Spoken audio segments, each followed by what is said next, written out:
What's up? Welcome back to the Adapt or Die podcast. It's your host, Armel Tala. And if you haven't already, make sure you subscribe to our YouTube channel, Adapt or Die Society, and follow us on Instagram, Adapt or Die. And today's second episode is going to be about depression. And we're joined with Devin. What's up, guys? Devin, how you been, bro? Doing good. How are you? Pretty good, bro. It's been since the last time we recorded? About 2 weeks? 2 weeks now, yeah. Dude, 2 weeks. This was supposed to come out way earlier, so we're sorry about that, but like y'all heard in the last one, if you haven't already, another little self-promotion, check out Off the Dome podcast. That one's where we're going to be talking about anything and everything. Like this podcast is going to be all about self-growth, but if we're going to keep it, it's going to be like a wide variety, but also keeping it in the context of self-growth. But that podcast over there, Off the Dome, well, not really a podcast, a YouTube series, we're just talking about anything, and it's going to be powered by y'all. So y'all comment, and it's all unscripted. We go off of one topic and we go. But back to today's episode, what would you define as depression? Depression definition? That's crazy. I think everybody has their own definition of it. But to me, it's just really about feeling alone.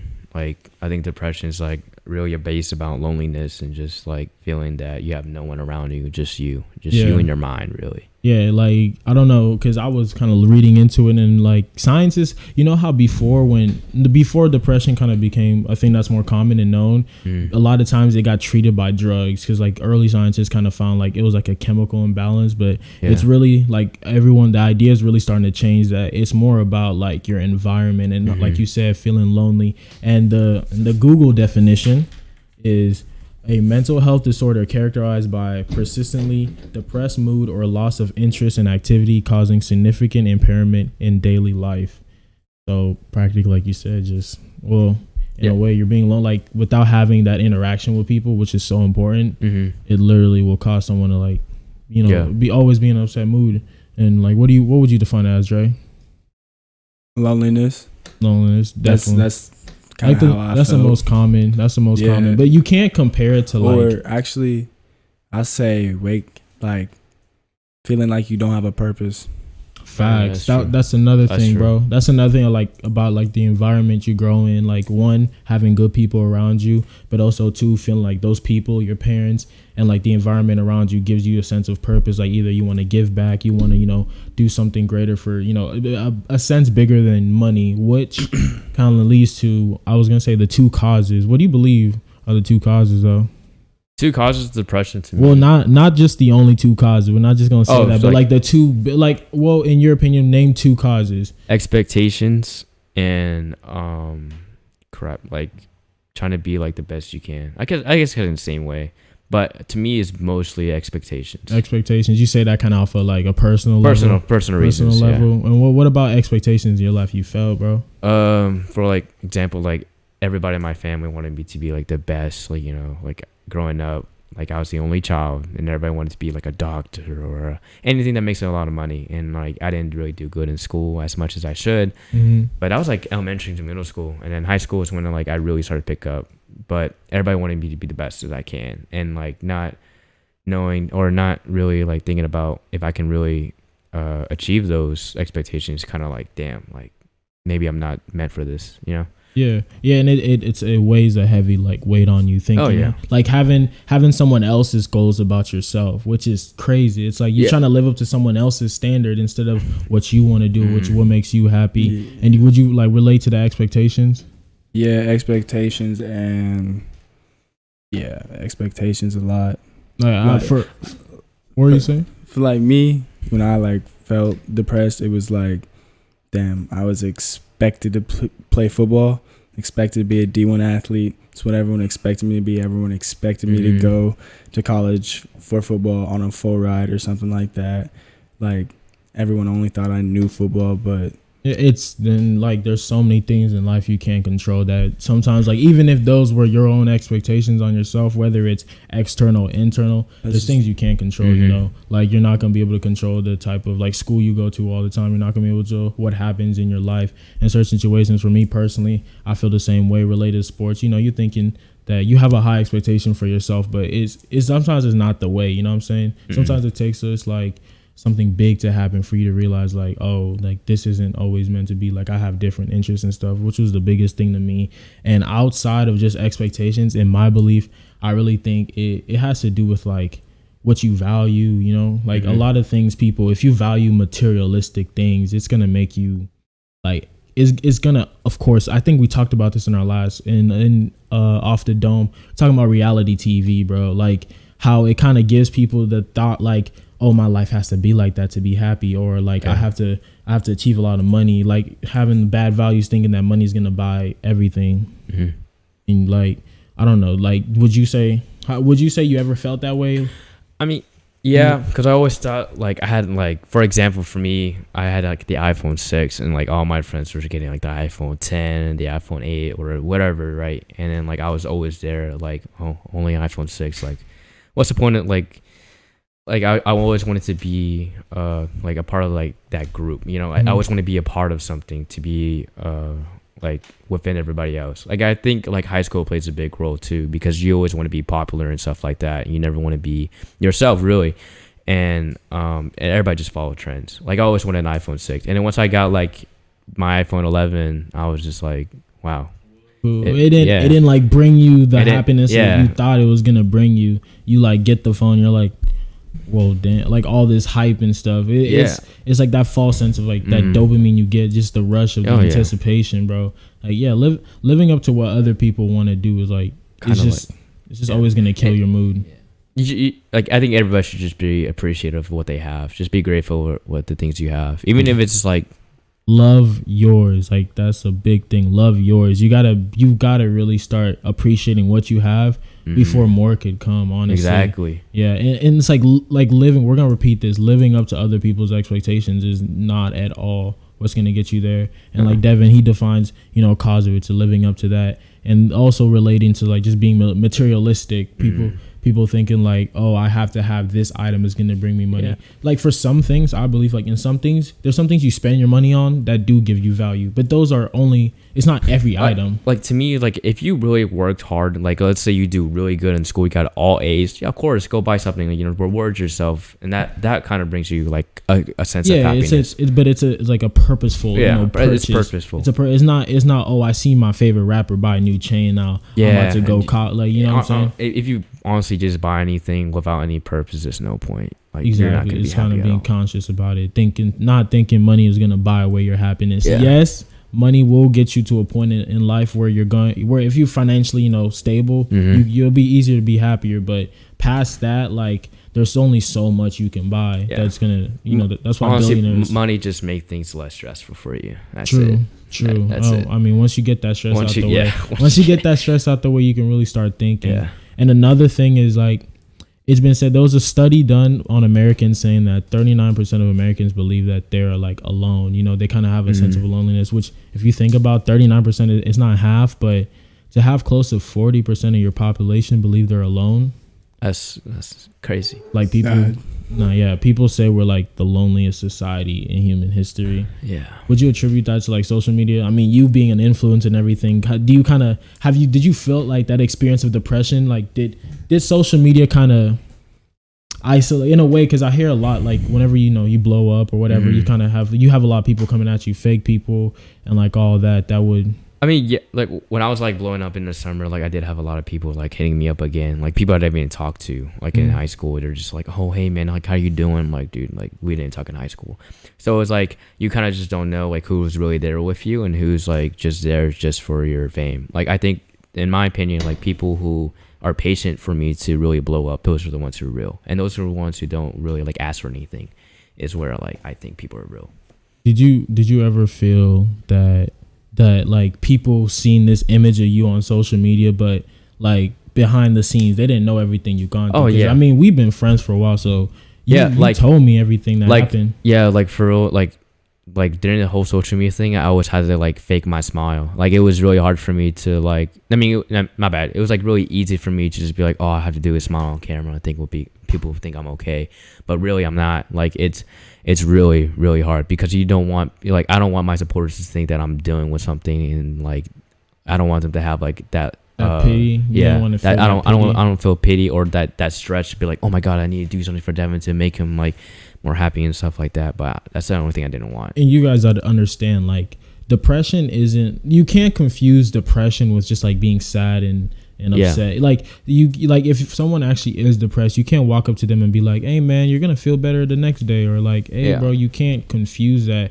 And a big part of that is gonna like lead you to be more like sensitive about it and thinking not thinking that you can't share that you're upset, you know what I'm saying? Because you have people insulting like the idea of depression being like a weakness or something is not going to help anyone want to share that. You know, it's important to share, like tell someone, you know, it's important to find help. And what would you say helped you through your depression? It was really my SDG group that was really doing for me. Like, shout out to Dawn if you're watching this, but she was the one. Shout out SDG, the first. you know, we're gonna bring him back. Yeah, but yeah, she was the one that really kept me out. Like, I was gonna like OD in pills, like ibuprofen, like that was gonna kill me for sure. Like, I know I was gonna be in pain, I was gonna die. Like, but she called the cops on me, and then like I had to go to a mental rehab hospital and like get my mind straight, off my phone for 4 days, didn't have any communication. Only wrote like a few phone numbers to talk to. And that like whole was like really being, you was forced to just focus on yourself. I was forced to really focus on myself and really like rethink about my life. And obviously, shout out to all the mentors over there to really boost me, you know, to be where I'm at. But I mean, yeah, like sometimes like people really do care about you and you just don't know it. Like, as like honestly, I'll do anything for everybody who's like really down there, because I've been there, and I don't want anybody to live what I want to. And when that time alone from everything, did it kind of like make you realize a lot about your surroundings and the people you're around? Oh yeah, it made me appreciate my supporters even more. Like I really thought that like I was like, oh, no one's really gonna like me. Like, no one's gonna really do this. No one's gonna care what I do. But really, like, it's just like, damn, like. People really stuck through with you. Yes, people stuck through me where even when I was at my lowest point, and like some of my friends here too. And didn't even know, like the whole time they didn't even know you were going through your lowest. But that like that love they put in the comments and stuff, like really does go away. And that's to show you like a smile, like something so little can help someone that's feeling down. A smile, a comment. Unconditional. Yeah, like all that hate that people bring on energy, which I feel like the status about us being lonely, being one of the loneliest generation, can really be attributed to the fact of social media, because it's like that fake. There's just so much that goes put in, like the fake like expectations. You're seeing people, you're seeing celebrities. It's even more accessible to see follow Kylie Jenner posting the craziest thing. It's like Instagram, like social media. Everybody wants to post their best parts of their lives. They don't really want to post like the most, lowest point at all, because people just want to. Yeah, exactly. Like, you gotta realize social media is all highlights. No one's gonna post their low lights, bro. No, not everyone's Kanye. Not everyone's Kanye that's gonna tweet out everything. Yeah. But like you said, like, I mean, we're not gonna lie. Kanye has a mental, he bipolar. Shout out to Kanye. He is a musical genius, but like that's just a pure example. Like, you gotta reach out for the help. But now that he's older and stuff, especially when you get older, I feel like you're not gonna want to listen to anybody as much. Yeah, but at least he's getting help right now. He is in the hospital, so and that's good. That's like exactly. Go reach out for help, and if you know someone that is, like, stick a hand out. As simple as saying like, "Hey man," asking questions, like opening up the conversation is important. It's really important. That's the biggest thing this generation's been doing. Even if they don't want to talk, at least be there with them. Like, have your presence there. Like, even if they don't want to talk about it, at least still be there with them, like externally, but. Yeah, that's crazy, man. I still just think like, but it's so important for people to get off their phones. Yeah, it's so important. It's to really, like you say, appreciate what you have, because once you're just fed so much like either negativity, fake information, or it's things that doesn't matter, where you can spend that time and focus on yourself and everything else. But what advice would you have for people that kind of going through it? To me, I just think that you should do anything that makes you happy. Like, any hobbies that makes you happy. Like, it's like you play sports, play your first sport. If you want to make a new hobby, and like just listen to music really, and just really have time for yourself. And then sometimes, like, late at night, right, don't think about all the negative things that happen. Don't think about the negative. It would be like a combination. I would agree with you. It's like a combination of actually of your environment and what you do. Like just like our first episode, like, it's also about self-care too. Like, sometimes, like, you just gotta lay in bed and just think about all the positive things that you have, and just be grateful for the things that you have around you. Like, even if you're like dead broke, like, it doesn't really matter. Like, you still have like your family, you still have a house over your head, you know, you still have school to go to. And like for me, like, okay, yeah, I do have a family, I have a car that's like being paid for, I have like a school to go to, I have, you know, a phone that works, I have a PlayStation 4 that I can still play on. Yeah, appreciating the little things in life, appreciating little things. And back to you're saying like finding a hobby, doing something. At least, yeah, doing something. No, doing something is big. There's this group that did a study with scientists. They put together a bunch of people like, you know, kind of going through mental depression, and they put them together to like they didn't give them medicine, didn't do none of that, just made them like work on something. Said, hey guys, y'all get together and y'all do something together, kind of building, like you said, with fighting that loneliness, with working, finding a purpose by doing something with a group of people. So there you have the companionship, the friendship that you can build through that, and also a hobby that you enjoy. And essentially, it kind of distracts yourself from like really like what's going on, but at the same time, like you still need, if you need help, you know, obviously. Yeah, no, if you need help, that's something that you should go out and see help for. And I think it's ridiculous. Like you shared to me like the pricing that they did. Oh yeah, it's crazy. Like people need help, and we're putting like paywalls on it. Yeah, like the healthcare system here is kind of like it's crazy, but I think definitely like it's not. It can be as simple as talking to a friend. You know, talking to a parent. Yeah, like it. Like sometimes you don't really need like if it's like extreme, okay, obviously go. But like if it's just like something a little, like honestly, just talk to somebody. And even if it doesn't have to be your parents, it doesn't be a friend. You can even start journaling if you want to.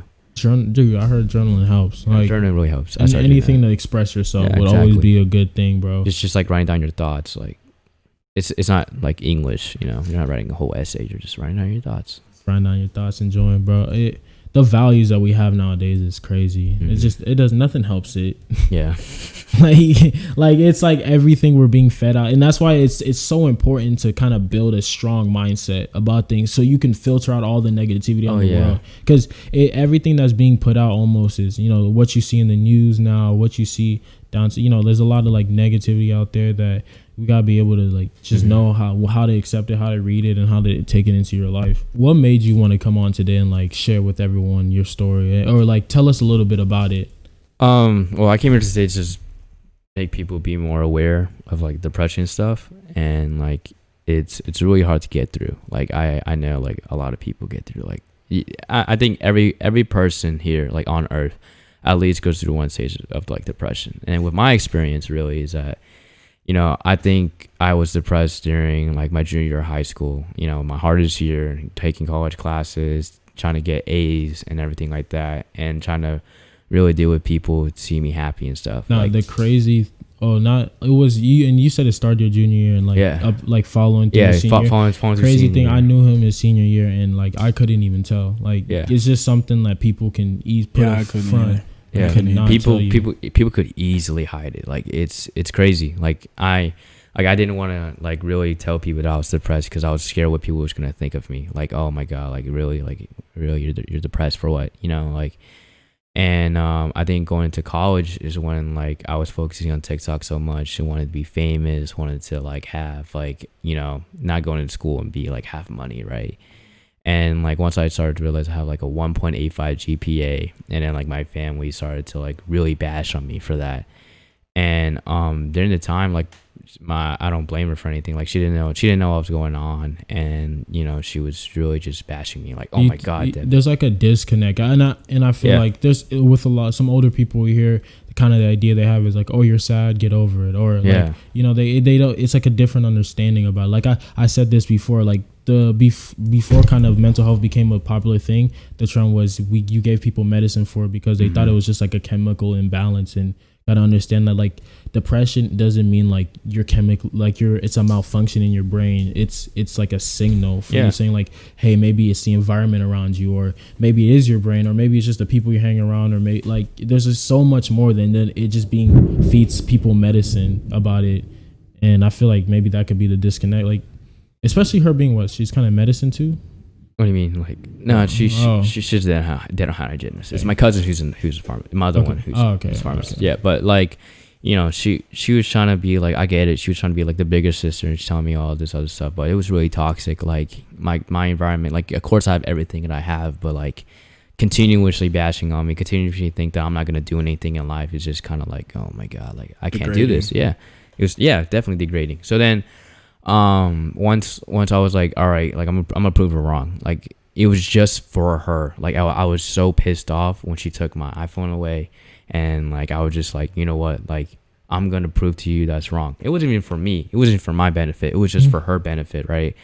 You know, dude, finished some spring semester, came back with a 3.22 GPA, and I was like, here, look at my GPA. They even congratulate me at all. That hurt. That'd be like, I just put all this work in, just like, and she doesn't even know. Like, it's like, you're like, this is all for you. I'm doing this all for you, and it's not getting that appreciation. Yeah, being underappreciated. Yeah, it's like what the hell? Like, that's a hard feeling. Like, it's just like, I did all of this so you can say, oh my god, I'm happy for you, I'm proud of you. That's all I wanted to hear was, I'm proud of you. Seeking that validation. Yeah, exactly. That even ruined my depression even more. That was like, oh crap, like I didn't even think of it was like doing for me. I was just more of doing for her, right? And then like with the whole STG thing, like that's when our group started getting exposed, you know. And then like being I guess like having continuous arguments, I was like, it triggered me. It was like, that's it, like I can't take this anymore. I'm gonna kill myself right here. I'm gonna OD an ibuprofen, and then I think. What was that feeling like? Like what went through your head when you were thinking that? Like what was exactly going through your head? Like, okay, so what's going exactly through my head? I was just like, I was shaking. I was like sweating my ass off, and I would just listen to like depressed ass music. And I like honestly, like I didn't want to do it, but I felt like I needed to. You know what I'm saying? Like I didn't want to do it, but I felt like I needed to, so then people would be more happier if I'm not around. Like I thought if I wasn't around, I think people's lives would be so much easier without me. Like I think my family wouldn't have like another stressful situation. Like I value myself as like an expense, really. Like I didn't think of anything of myself like that. So then like obviously people knew, and then like I got the cops caught on me, and it went to the whole rehab thing. Crazy. That's crazy. But you would say, well, like what was the biggest thing you learned through the rehab thing, and what were some of the things you've seen in there? Because you told me, and it was crazy. Oh yeah, like I met my friend Will. I mean, shout out to Will. He wants to be on here, but yeah, he wants to talk about this too. But you know, he told me his story was insane. You know, like addicted to heroin at 19. I'm just like, damn, dude. Like I thought I was going through it. Everybody else is going through it. Like you're not alone when you're depressed. There's other people there that are dealing with the same thing you're going through. And I think that's the number one thing that people should not really be like, oh, I'm alone. Afraid of. Yeah. It's kind of like, just because it's not made public about it, there's so many people out there that are going through it that you don't even know. Exactly. And then like it just made me realize that like my life isn't that bad as like all these other people. Like people have other like worse things to deal with than me. And then like I just found out that like depression also has triggers. Like you can be sad because something really happened. It's a trigger. I think it really is. Like, for example, what I just said, like having a continuous argument, feeling that like I wasn't really being appreciative enough, that was a trigger for me.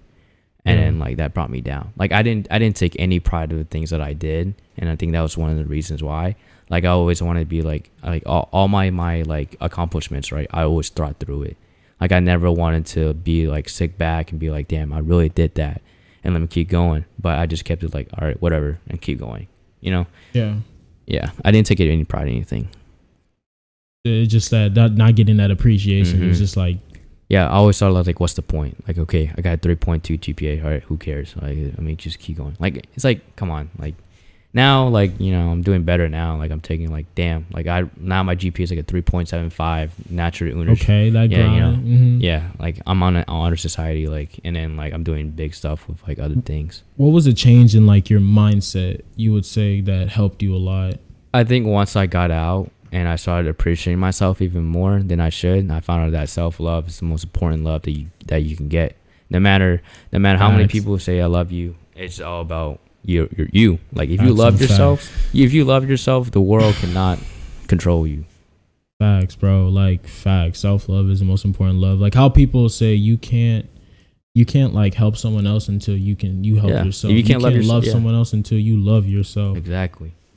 All about just making sure that it's not selfish to put you first at all, especially in times when you're at your lowest. You got to put yourself first, because it'll be more selfish if you didn't. And you know, because whenever you're going through those things and like, you know, you're not sharing it with anyone, you don't realize how much it can hurt other people if you do harm yourself. Like, I knew like if I committed suicide, it would be selfish of me. It would be the most selfish thing I ever done in my life. Yeah, for sure. Like just imagining losing like your kid, your brother, your friend, something like you thinking about like, oh, what if that happened to one of my people, you know? Yeah. Just being like, because there is as low as you can get, there is people out there that want to, you know, help you. So everyone's at different points in their life, I think so. And like, you know, everyone has different focus. Not everyone's gonna be able to show it at the same time or whenever, but if you sometimes it's just as simple as reaching out, and even it goes vice versa. Both friends. Oh yeah. But like, well, I'm happy you were able to share that with us today. For sure. I hope y'all were able to learn something. We did tackle a little bit of a uncomfortable conversation that a lot of people have, but I think it's important to push this conversation to the forefront, really asking your friend that may be down, or, you know, if you notice something different, reach out to them and don't make them feel like their depression is something that's bad or something that they can just easily fix. Reach out, say, hey, how are you doing? Like, tell them like you're there for them. Simply, what were you gonna say? And I just say, like, don't force it. Don't force them to make them say whatever. Like, sometimes people are not really comfortable with talking, and just, you know, it's just like, don't be like, hey man, like, tell me what's really going on. Like, I need to know. Like, just be like, just back off. Just kind of like let them know you're there for them. Yeah, always. Like, kind of just tell them like, hey bro, I'm here for you if you ever need none. You know, ever need something. Always have that assurance. But thank you so much, Devin, for sharing. This is something that not everyone's talking about, but we really do want to tackle it because it is an important step of self-growth that a lot of people in America face today and all over the world. And we just want to appreciate y'all for joining us for the second episode of the AOD podcast. It's been your host, Armel Tala, and we'll see y'all next week.